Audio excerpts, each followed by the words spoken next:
Hello everyone, आप लोग समय रैना को तो जानते होंगे। तो उनको सुप्रीम कोर्ट ने सॉरी कहने क्यों कहा वो इस आर्टिकल पे पता चलेगा। मैं टाइम स्टैम्प डाल दूंगा जहाँ पे समय रैना के बारे में बात हो रहा है, क्योंकि स्टार्टिंग में बेसिक्स बताते हैं। जो ऑथर है वो, इस आर्टिकल का टाइटल है what is the top courts order on the social media, जो है उसके ऊपर स्टार्टिंग में ऑथर बताते हैं सुप्रीम कोर्ट ने अर्ज किया है यूनियन गवर्नमेंट को कि गाइडलाइन बनाओ रेगुलेट करने के लिए सोशल मीडिया को, ये ऑब्जर्व करके कि जो इन्फ्लुएंसर्स हैं कमर्शलाइज कर रहे हैं, फ्री स्पीच को एज अ कमर्शियल पर्पज़ के लिए यूज़ कर रहे हैं और वो ऑफेंड कर सकता है किसी का भी सेंटिमेंट, चाहे वो वल्नरेबल ग्रुप हो या ट्राइबल ग्रुप हो। और इनफैक्ट जो इन्फ्लुएंसर है उनको भी नहीं पता कि ये फ्री स्पीच है और ये एक तरीके से सेंटिमेंट हर्ट कर रहा है। तो अगर गाइडलाइंस रहेगा तो उनको भी पता रहेगा कि कहाँ पे अपने आप को रिस्ट्रिक्ट करना है करके।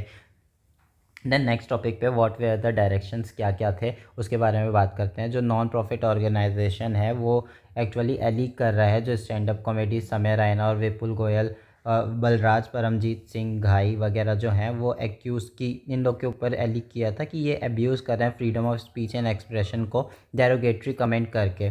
तो इस प्रोसीडिंग के इसमें जो बेंच है उन्होंने इम्फेसाइज़ किया कि जो राइट टू फ्री स्पीच है उसका मतलब ये नहीं है कि आप प्योर फॉर्म कमर्शियल पर्पज़ के लिए भी आप right to free speech and expression एकदम कहीं भी कभी भी यूज़ कर सकते हो। फिर कब कब इस फ्री स्पीच पे रिस्ट्रिक्शन लग सकता है उसके बारे में बात किया है यहाँ पे। ये प्रीलिम्स पॉइंट ऑफ व्यू से भी काफ़ी इंपॉर्टेंट बन जाता है, क्योंकि कॉन्स्टिट्यूशन परमिट करता है रिस्ट्रिक्शन लगाने के लिए फ्री स्पीच के ऊपर सिर्फ 8 ग्राउंड्स के ऊपर। ये 8 ग्राउंड्स जो है उसको याद रखना, इसके अंदर क्या क्या आता है वो ज़रूरी नहीं है याद रखना।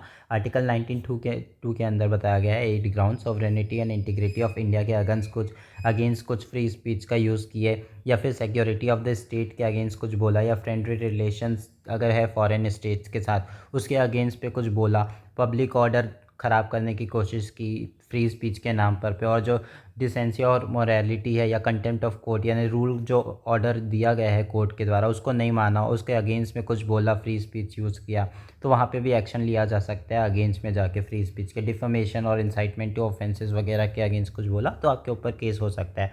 2015 पे Shreya single versus union of India case हुआ था। सुप्रीम कोर्ट ने उस टाइम पे स्ट्रक डाउन कर दिया था सेक्शन 66A और साथ दिया था श्रेया सिंगल का, जो आईटी एक्ट 2000 पे बहुत वेग तरीके से लिखा गया था कि अनॉयंस और इंसल्ट और हेट्रेड को सिर्फ जस्टिफाई नहीं किया जा सकता क्रिमिनलाइजेशन ऑफ स्पीच के अंदर।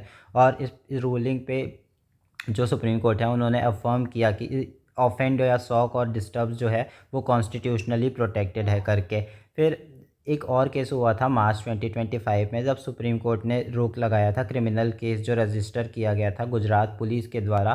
कांग्रेस एमपी था एक, इमरान प्रतापगढ़ी होगा अभी भी, जो उसके ऊपर केस लगाया था कि उसने कुछ पोएम्स के थ्रू इंसाइट करने की कोशिश की है, इंसाइट कर डिसऑर्डर लाने की कोशिश की है। और कोर्ट ने ये ऑब्ज़र्व किया हो सकता है हाँ इनका स्पीच या जो पोएम है वो डिस्कम्फर्ट करे जुडिशरी मेंबर्स को, सबको, बट हमारा ये भी राइट है कि फ्रीडम टू फ्री स्पीच है उस पर भी हमको ध्यान रखना है और हमको अपहोल्ड करना है अपने ड्यूटी को। फिर जो नेक्स्ट टॉपिक है इस कमर्शियल स्पीच प्रोटेक्टेड, इस टॉपिक पे हम समय रहना के बारे में बात करेंगे। यहाँ पे ऑथर बताते हैं जो सुप्रीम कोर्ट का ज्यूरिस्प्रूडेंस है वो धीरे धीरे अब कमर्शियल स्पीच को लेकर के इवॉल्व हो रहा है। अभी अच्छे से कोई रूलिंग्स हम के पास भी है नहीं। तो over a period of time जो केसेस हुआ उसमें बात करें तो 1959 पे हमदर्द दवाखाना versus union of India case हुआ था। उसमें बोले थे जो एडवर्टाइजर्स थे उन्होंने चैलेंज किया था constitutionality drug and magical remedies act जो 1954 का था उसके अगेंस्ट पे। तो उस टाइम पे जो कोर्ट का रूलिंग आया था उन्होंने बोला जो कमर्शियल पर्पज़ के लिए आप स्पीच यूज़ कर रहे हो वो एक तरीके से फ्री स्पीच के अंदर नहीं फॉल करता करके। फिर बाद में एक और केस आया जहाँ पे जो टाटा प्रेस वर्सेस महानगर टेलीफोन निगम लिमिटेड 1995 का केस हुआ था, जहाँ पे कोर्ट ने बोला कि जस्ट बिकॉज कमर्शियल स्पीच एक तरीके से बोला जा रहा है इसका ये मतलब नहीं है कि उसको प्रोटेक्शन डिनाई कर देंगे, क्योंकि वो बिज़नेस एंटिटी है बस इसलिए उन लोग को डिनाई कर सकते हैं फ्री स्पीच के नहीं वो है करके, ऐसा करके बोला था। जो रूलिंग था वो रिकॉग्नाइज़ करता है कमर्शियल एडवर्टाइजमेंट्स को। फिर बाद में एक और केस आया similarly Suresh V versus state of Tamil Nadu 1997 का एक केस था। उसमें ऑब्ज़र्व किया गया कि फ्रीडम ऑफ स्पीच जो है वो इंटरवाइंड है बिज़नेस के साथ साथ पे ही। और उस टाइम पे और इसके कारण फंडामेंटल चेंजेस आए जो बोलते हैं फ्री स्पीच पर जो रूलिंग है वो बैलेंस होना चाहिए सोसाइटी के इंटरेस्ट पे। और इस इंटरप्रिटेशन के कारण दो कैटेगरीज में कोर्ट डिस्टिंग्विश करती है।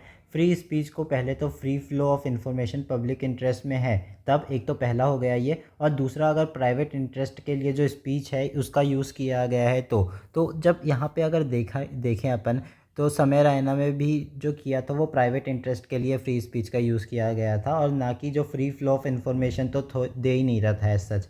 तो इसलिए यहाँ पे कोर्ट ने रूलिंग दिया और बोला सॉरी बोलने को। अब इसके इम्प्लीकेशंस क्या क्या हैं इसके बारे में बात करते हैं। जो मिस्टर ओझा है, डिजिटल मीडिया जो है ऑलरेडी गवर्न किया जा रहा है स्टेट्यूटरी फ्रेमवर्क के द्वारा। सोशल मीडिया कंपनीज़ जो हैं वो आईटी जो रूल है 2021 का उस पे और 2000 का जो रूल है उस पे चल रही है। और उनको रिक्वायर्ड है कि प्रिवेंट करें प्लेटफॉर्म, मतलब उनका जो प्लेटफॉर्म है वो प्रिवेंट करता है कि डिसमिनेंट ऑब्सीन या पोर्नोग्राफी या जो अदरवाइज़ हार्मफुल कंटेंट है सोशल मीडिया में इन्फ्लुएंसर के द्वारा वो मत हो। अ, और ऑर्डिनरी क्रिमिनल लॉ है वो अकाउंटेबल ठहरा सकता है ऑनलाइन अगर कुछ बोला। और एनी एडिशनल रेगुलेशन भी लगा सकता है।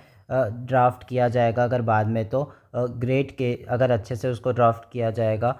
और जो एक्सपर्ट्स हैं वो भी बताते हैं द हिंदू को कि सुप्रीम कोर्ट पोलीवोकल कैरेक्टर पे अभी चल रहा है, मतलब कभी कुछ बोलता है और कभी कुछ कहता है। और जो जजेस हैं वो भी अच्छे से सेव्ड नहीं हुए हैं और अलग अलग अप्रोचेस दे रहे हैं अपना अपना, क्योंकि इसमें अच्छे से रूलिंग्स पता नहीं है कुछ, तो वही डेवलप हो रहा है धीरे धीरे। और इसके कारण रिज़ल्ट होता है inconsistency in its free speech and jurisprudence वगैरह के ऊपर। और जो कॉन्स्टिट्यूशनल स्कॉलर हैं गौतम भाटिया, उन्होंने भी आर्ग्यू किया कि जो ये पॉलीवोकैलिटी प्रोड्यूस किया जा रहा है वो एक तरीके से दिक्कत वाली बात है ज्यूरिस्प्रूडेंस में। और जो डोमेन है इस फ्री स्पीच का वहाँ पे खुला छोड़ देता है कि डिस्क्रिशन, जज के डिस्क्रिशन के ऊपर जैसा जज सोचेगा उस हिसाब से वो अपना रूलिंग दे सकता है। और बहुत बार ये एक तरीके से डिसरिगार्ड प्रेसिडेंट सेट करता है। और इतना ही था इस आर्टिकल पे। अगर अच्छे से समझ पे आया होगा